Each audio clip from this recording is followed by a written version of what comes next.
I've heard you talk quite a lot about breakfast. People ask you about what they should have for breakfast because everybody wants to know how they should be starting their day. What is your advice on what we should be eating for breakfast to have a healthy heart and cardiovascular system? Breakfast is a tough one.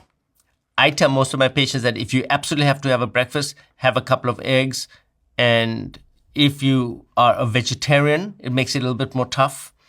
But you can have some kefir with 2 to 3 blueberries, 2 to 3 blackberries, and about 4 blueberries in it. And then you put your inulin powder in it, and that's your breakfast. That's all you should have. But a heavy breakfast, and also breakfast, in my opinion, breakfast should be, we should pass breakfast for most adults and just go for lunch and dinner only. Because then you can do your 18-6.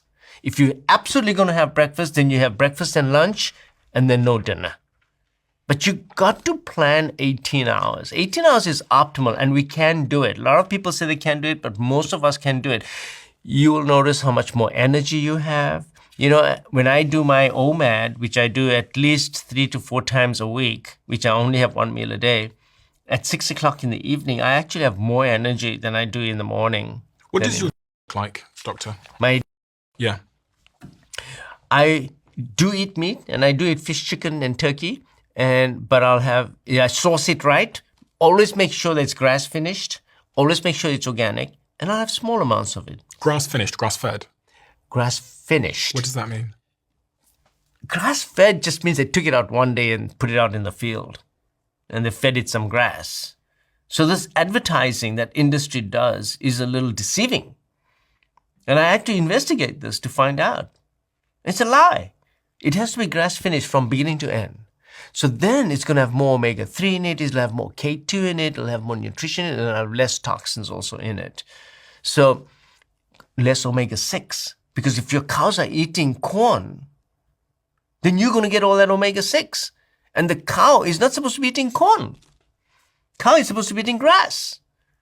So I do eat some meats and I eat some vegetables with it. Coming from a background, my great-grandfather's from India. We do eat Indian food as well. So we have some lentils and some curries, of course. So we can cook the meats in a curry form as well. I don't eat much chapatis because those are very full of carbs. I love the taste of it. I love naan once in a while. And what do you supplement with? What's your supplement stack look like? I take D3, K2. Omega-3, fish oil, so I take two capsules every day. Vitamin C, 1 gram. Inulin. Kefir, I drink that every day, and I count it. Magnesium. And I take nattokinase.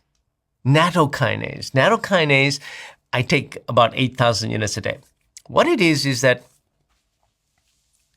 it does thin the blood a little bit, so that you're less likely to make blood clots. Part of metabolic syndrome is a tendency to make blood clots and have a high fibrinogen level.